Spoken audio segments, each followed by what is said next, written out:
ब्रह्मा ने कहा, भैरव पापी नहीं, वो तो धर्म का रक्षक है। उसका प्रायश्चित संसार के कल्याण के लिए है। जब वो काशी पहुंचेगा तब उसका पाप मिट जाएगा, क्योंकि काशी स्वयं शिव की नगरी है, जहां पाप जलता नहीं, विलीन हो जाता है। उधर भैरव अपनी यात्रा जारी रखे हुए थे। उनके पैरों के नीचे भूमि तप रही थी और उनके मार्ग में जो भी आता वो भस्म हो जाता। किंतु जब वे काशी की सीमा में पहुंचे तो वातावरण बदल गया। वहां की हवा में करुणा थी, वहां की मिट्टी में शिव का स्पर्श था।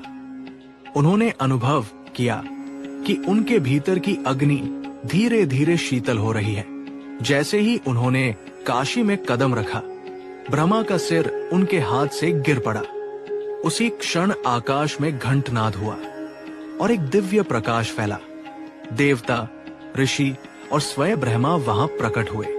ब्रह्मा ने भैरव के चरणों में सिर झुकाया और कहा, हे भैरव, आज मैं जान गया कि ईश्वर कौन है। जो सृजन करता है वो अहंकार नहीं, विनम्रता का पात्र होता है। भैरव ने मौन रहकर उन्हें आशीर्वाद दिया। उसी क्षण एक आकाशवाणी हुई, हे भैरव, तू अब पाप मुक्त है। काशी तेरी नगरी होगी और तू वहां का कोतवाल कहलाएगा। जो तेरी शरण में आएगा उसे कोई भय नहीं छू सकेगा। इस प्रकार भैरव को ब्रह्म हत्या के पाप से मुक्ति मिली। परंतु ये केवल एक दैवी घटना नहीं थी, ये एक गूढ़ संदेश था कि जब ज्ञान के साथ अहंकार जुड़ता है तो सृष्टि भी विनाश को प्राप्त होती है।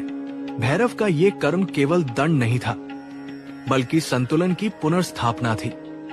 उन्होंने संसार को ये सिखाया कि सत्य की रक्षा के लिए कभी कभी कठोरता भी करुणा का रूप होती है। जब वे काशी में स्थिर हुए तब शिव ने स्वयं उन्हें काल भैरव का नाम दिया। वो जो समय का स्वामी है, जो जन्म और मृत्यु दोनों के पार है, और तभी से काशी में कहा जाता है, बिना भैरव की आज्ञा के शिव भी दर्शन नहीं देते। इस कथा में ब्रह्मा का पंचम सिर केवल एक प्रतीक था, मनुष्य के भीतर के अहंकार का, और भैरव की खड्ग उस अहंकार को काटने वाली चेतना का। जो इस सत्य को जान लेता है वही मुक्त होता है।